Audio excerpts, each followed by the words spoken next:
What is up, bros and broettes? I'm STG-44, and today we are looking at another elite weapon in Advanced Warfare. Today we are looking at the STG-44 Iron Claw. Now, this is not even close to being the best variant for this gun.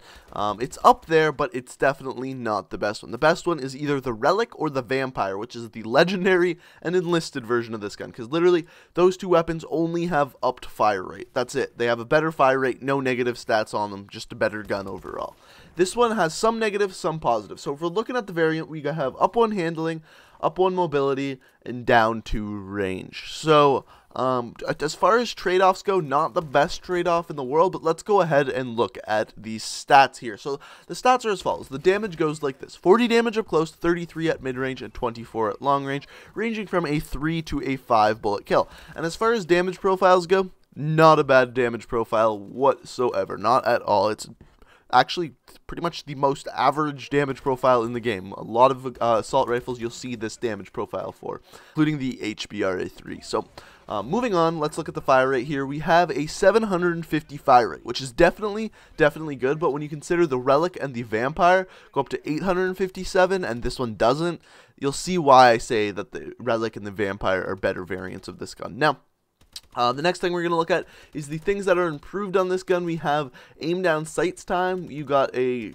25 millisecond better aim down sights time and also 10% less recoil. And that doesn't seem like a big stat on this gun, but it is, because you're going to find that this gun struggles when people get up close to you, just because it has a slower fire rate, higher damage kind of thing, and those guns struggle against like something like the ASM-1. When you have less hip spread, you can just hip fire and hopefully get lucky and kill them when they're coming up to attack you. So that is actually a pretty good stat on this gun. Now, the bad stat on this gun is the range. So the short to mid range stays the same at 650 inches.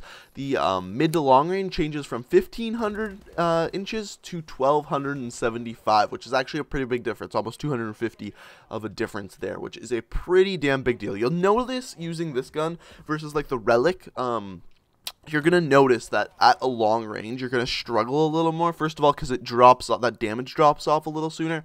And also because just the fire rate's a little slower, so it's harder to get those bullets on target because not as many are coming out of your gun. You're going to notice that.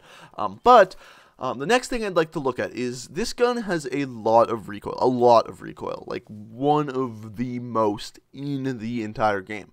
So because of that, the attachments you're going to want to use are probably a foregrip and probably a red dot sight. That's at least what I use, and I highly recommend it. A lot of people just use the foregrip, but no, I recommend using that red dot sight too, because like I said, there is a lot of recoil in this gun. So to compensate for that, those are the two attachments you're going to want to use. And then also, whenever I have a slower firing weapon with a lot more damage, I always try to throw on a stock. Reason being, if someone's shooting a gun faster than you, they can generally kill you faster. But if you're strafing, it's harder for them to stay on target. Therefore, you can get your fewer amount of bullets on them before they get a lot more bullets on you with a faster fire rate. I hope that made sense. I think I said that correctly.